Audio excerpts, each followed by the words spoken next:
mulus jalan menuai hasil, begitulah pepatah menyikapi soal pro dan kontra pembahasan RUU TNI yang kini sedang berjalan.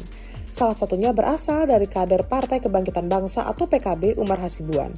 Kali ini, ia kembali menyoal dan bersuara soal revisi Undang-Undang Tentara Nasional Indonesia atau RUU TNI yang dinilainya setengah-setengah. Simak saja, ia mengkritik rencana pembukaan jabatan di Mahkamah Agung dan Kejaksaan Agung untuk perwira aktif TNI. Mahkamah Agung dan Kejagung juga mau dijabat TNI, kata Umar pada situs X @UmarHasibuan pada tanggal 17 Maret 2025. Sementara itu, ia menyinggung bahwa jabatan strategis lainnya seperti Rektor Perguruan Tinggi Negeri atau Rektor PTN tidak dimasukkan. Ini si RUU TNI-nya nanggung banget, kenapa Rektor PTN gak dimasukkan juga jabatan yang bisa dijabat TNI? Ujarnya kepada fajar.co.id beberapa hari lalu. Seperti diketahui, RUU TNI mengusulkan pembukaan 16 jabatan strategis di berbagai institusi negara yang dapat dijabat oleh prajurit aktif TNI. Daftar ini mencangkup lembaga-lembaga kunci yang berkaitan dengan keamanan, pertahanan, dan penegakan hukum, serta beberapa bidang yang dinilai strategis. Nah, apa saja 16 institusi yang dapat dijabat oleh prajurit aktif TNI berdasarkan revisi RUU TNI tadi? Ada Koordinator Bidang Polkam atau Koordinasi Bidang Politik dan Keamanan, Pertahanan Negara Sattimpres atau Sekretariat Militer Presiden, Intelijen Negara, Sandi Negara, Lemhanas atau Lembaga Pertahanan Nasional, DPN Dewan Pertahanan Nasional, SAR Nasional atau Search and Rescue Nasional, Badan Narkotika Nasional, Kelautan dan Perikanan.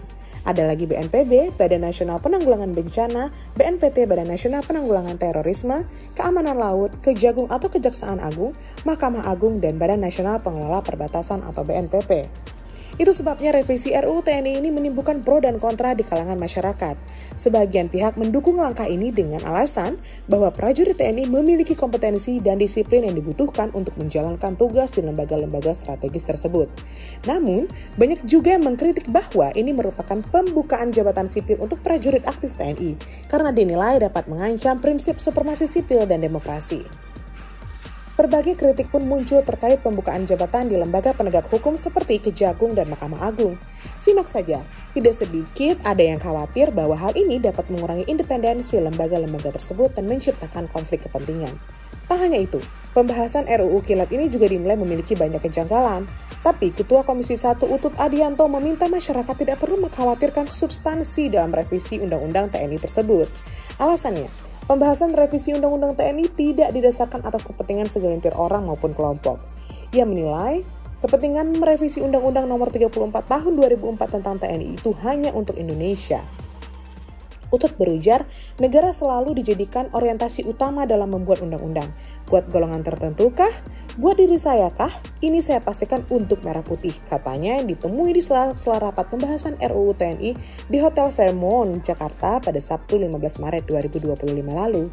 Namun menurutnya, keberpihakan atau implementasi undang-undang tadi bisa saja berbeda di setiap orang-orang. Keberpihakan itu, ujarnya, yang membuat adanya pro dan kontra terhadap pembahasan RUU TNI. Yang traumatis pasti kontra, tapi kalau kami melihat ke depan, dugaan saya ini RUU TNI oke-oke saja, ujar legislator dari fraksi PDI Perjuangan tersebut.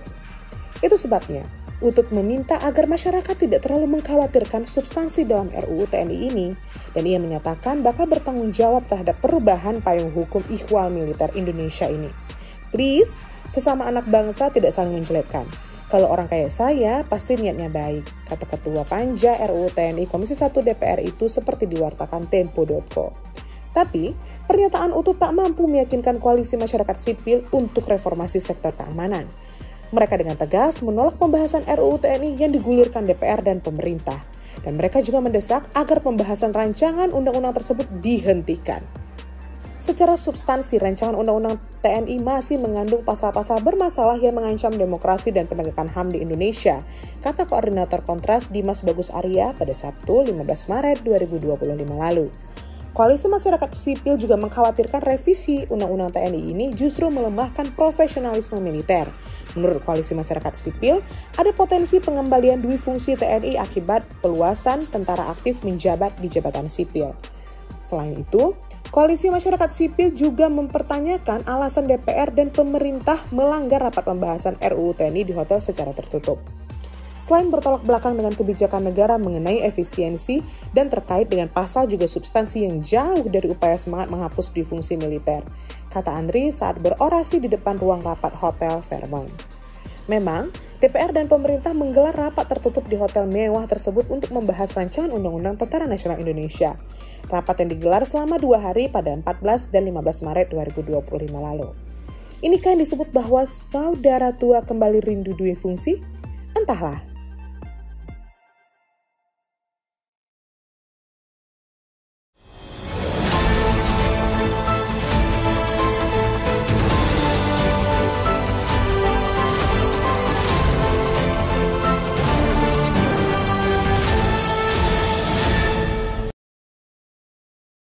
Jangan lupa like, komen, dan subscribe. Serta aktifkan lonceng notifikasi.